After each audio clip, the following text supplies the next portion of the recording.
Pavia Island. This is a small island located between Venice and Lido in northern Italy. A small canal divides the island into two separate parts. Pavia is first mentioned in Chronicles of 421, when people from Padua and Este fled there to escape the barbarian invasions. In the 9th century, the island's population began to grow. In 1379, Venice came under attack from the Genoan fleet, and the people of Pavia were moved. Centuries later, the true horror began. In 1776, the island came under the jurisdiction of the Magistrato alla Sanità, meaning Public Health Office. In 1793, there were several cases of the plague on 2 ships, and consequently the island was transformed into a temporary confinement station for the infected. An estimate published by National Geographic suggests that over 100,000 people died on the island over the centuries and were buried in plague pits. However, the term plague pits is rather harmless compared to the truth. There are multiple mass graves on site. Supposedly it was just a dying ground for the afflicted, where at some places the very soil was purely composed of rotting plague corpses. And if that wasn't enough, they later decided to build a mental asylum on this remote island. As with many old mental asylums, the inmates were treated horribly. Abuse, torture, and even human experiments supposedly took place on the island. The most disturbing story being a doctor allegedly experimented on patients with crude lobotomies. In case you don't know, a lobotomy means severing parts of the brain to reduce pain and stress, a cruel method that led to countless deaths. And this man was literally the headmaster of a mental asylum. According to a 2014 report by the Travel Channel, the doctor jumped from the bell tower in the 1930s after claiming he had been driven mad by the very ghosts of the patients he murdered. The surviving buildings on the island consist of a caverna, a church, a hospital, an asylum, a bell tower, and housing and administrative buildings for the staff. Interestingly, in 2014, the Italian state auctioned a 99-year lease of Pavia to raise revenue, hoping that the buyer would redevelop the hospital into a luxury hotel. The highest bid was from Italian businessman Luigi Brugnaro for more than €500,000. He planned to invest €20 million in a restoration plan. The lease did not proceed because his project was judged not to meet all the conditions. As of 2023, the island still sat vacant.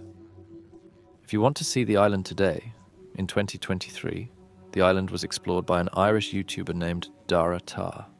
He stayed on the island overnight, exploring the abandoned bell tower to search for traces of paranormal activities. His mission somewhat succeeded after he received some words in Italian on the radio, including leave, incident, and exploded, but he denied the existence of any ghosts. The Winchester Mystery House. The Winchester Mystery House is located in San Jose, California. Its story begins with Sarah Winchester, the widow of William Wirt Winchester, the legendary gunsmith. The couple had one daughter, Annie, who tragically died in infancy from marasmus, a severe form of malnutrition. In 1881, William succumbed to tuberculosis, leaving Sarah devastated and alone. These profound losses propelled Sarah into a deep period of mourning and introspection. Seeking solace and answers, Sarah turned to spiritualism, a popular belief in the late 19th century that the living could communicate with the dead. According to legend, a medium in Boston informed Sarah that her family was cursed by the spirits of those killed by Winchester rifles. The medium suggested that to appease these spirits and avoid their vengeful wrath, Sarah needed to build a house for them and never stop its construction.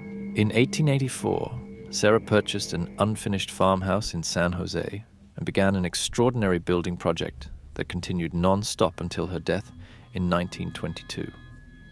Carpenters worked day and night, adding new rooms, staircases, and corridors without any apparent plan. The result is a sprawling mansion that spans 24,000 square feet, featuring 160 rooms, including 40 bedrooms and 2 ballrooms.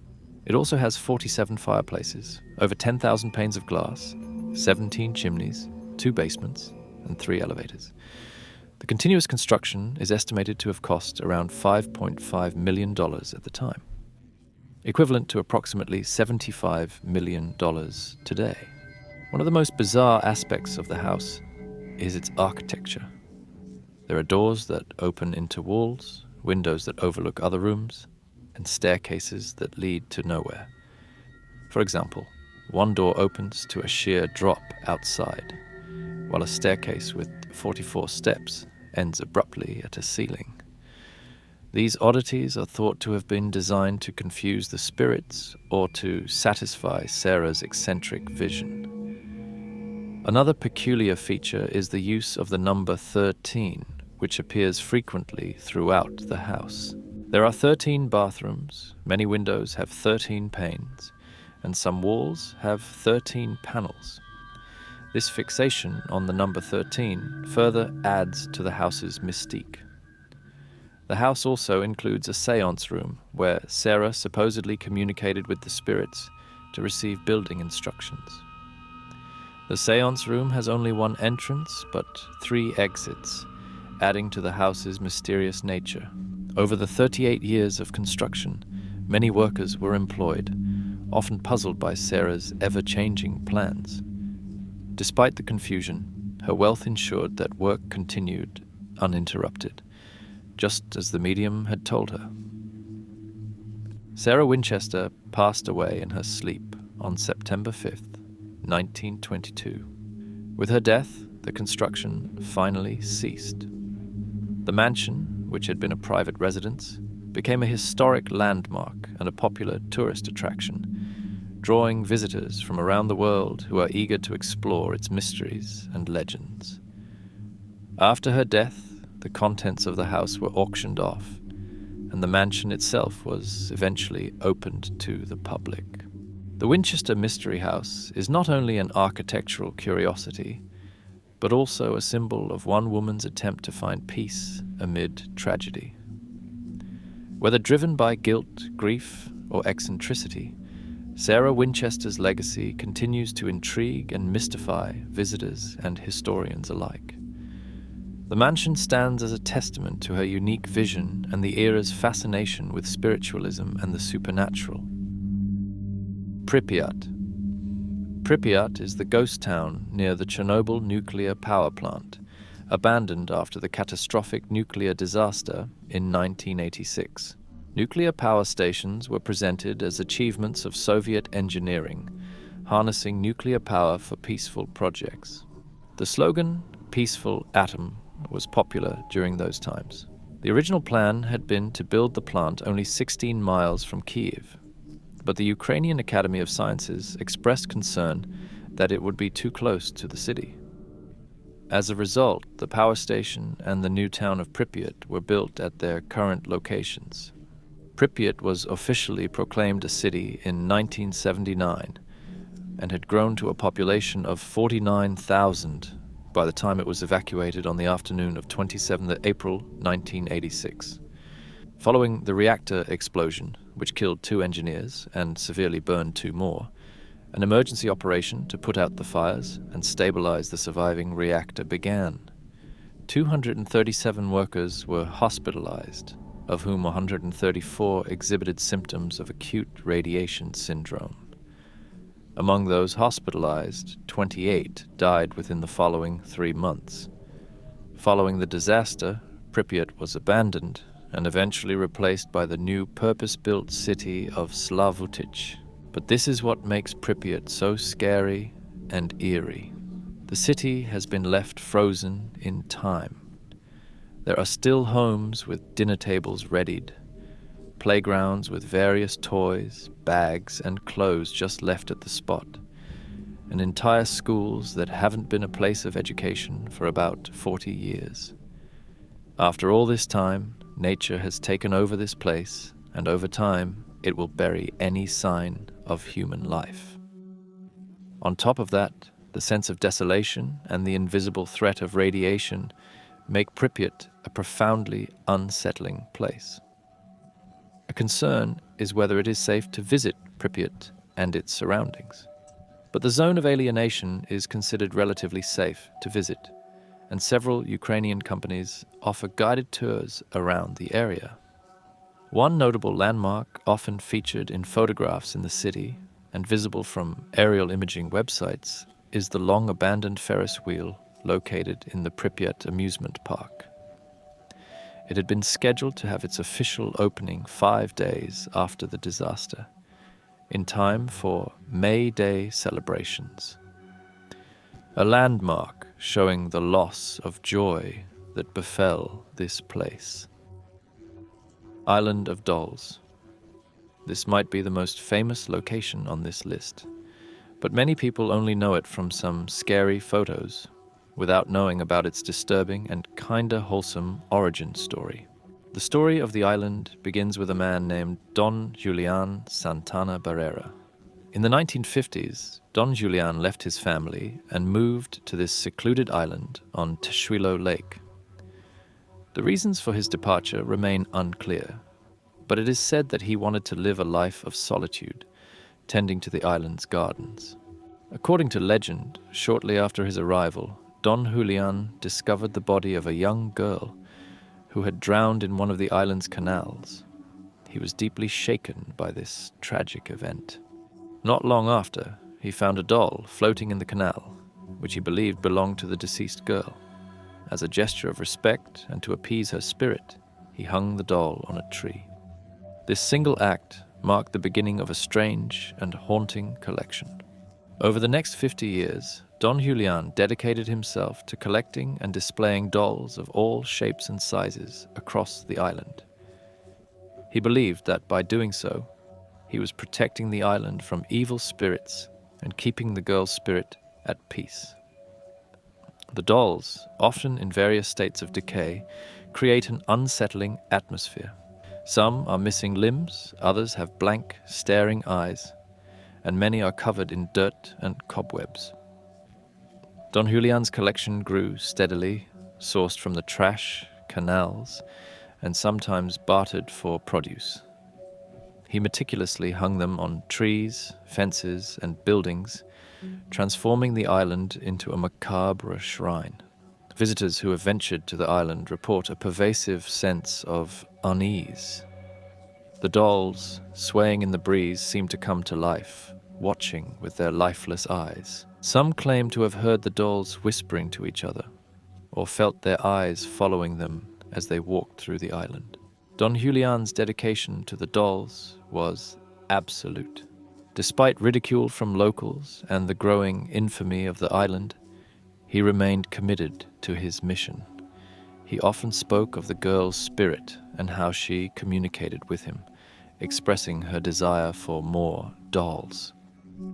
In 2001, Don Julian Santana Barrera was found dead, ironically in the same canal where he claimed to have found the drowned girl decades earlier.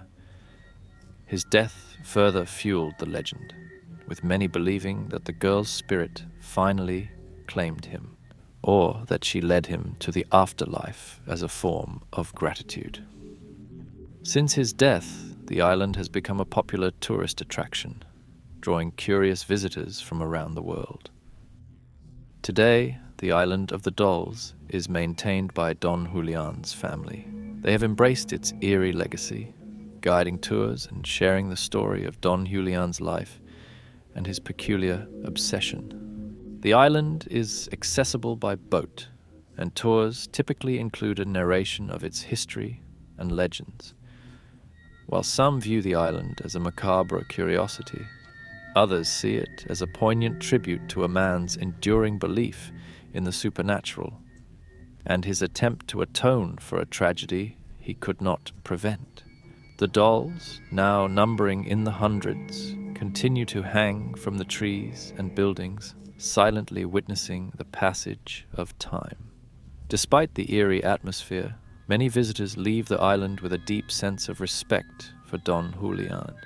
His solitary life and the strange legacy he left behind provoke thought about the human need for connection and the lengths to which one might go to find peace. Hoabbachu Forest. This forest area located in East Europe is often described as the Bermuda Triangle of Romania. It is in close proximity to the region of Transylvania, which most of you will recognize from the story of Dracula.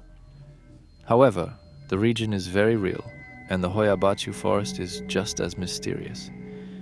Humans have been living in and around this forest since the Stone Age, and since the beginning of recorded history, the forest had a bad reputation.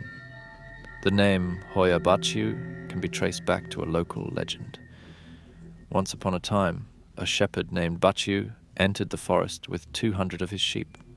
However, both Bachu and his sheep were never seen again, seemingly swallowed by the forest.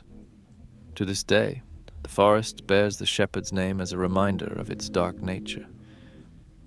Throughout history, the Hoabbachu Forest was seen as both a sanctum for nature gods, as well as evil spirits and monsters. As a result, the place has become a hotspot for ghost stories, local legends, and even UFO sightings. Let's go over some of these legends, starting with UFO sightings. In 1968, a military technician named Emil Barnea took a photo of what appeared to have been a UFO hovering above the forest. The picture is commonly regarded as a hoax, while only some locals see it as the most convincing case of otherworldly activity in the area. Moving along, we come to our classic ghost stories. Many visitors report seeing ghosts and hearing disembodied voices, but the most famous story goes back to our beloved shepherd, Bachu. Several campers claim that they were woken up in the middle of the night by what appeared to be the sound of sheep. This ghostly sheep herd came closer and closer until they heard hoofbeats all around them and a wind past them, as if animals were running through them with supernatural speed. And then there is the most mysterious place in the whole forest, the clearing. As the name suggests, the clearing is a perfectly round clearing inside the forest. In this place specifically, there is no vegetation, and animals seem to stay away from the place. Hikers experienced panic attacks upon entering the clearing, as well as chills and a threatening feeling. Moreover, electronic devices often malfunction or stop working altogether at this particular spot. Despite these crazy legends, many scientists entered the forest to research these strange phenomena. And they actually found something. They found rare electromagnetic fields, as well as a strangely high concentration of ions in the air. Based on other places with similar circumstances, we know that these can cause discomfort and sometimes even lead to disorientation and hallucinations, which might explain the paranormal sightings and disappearances in the area.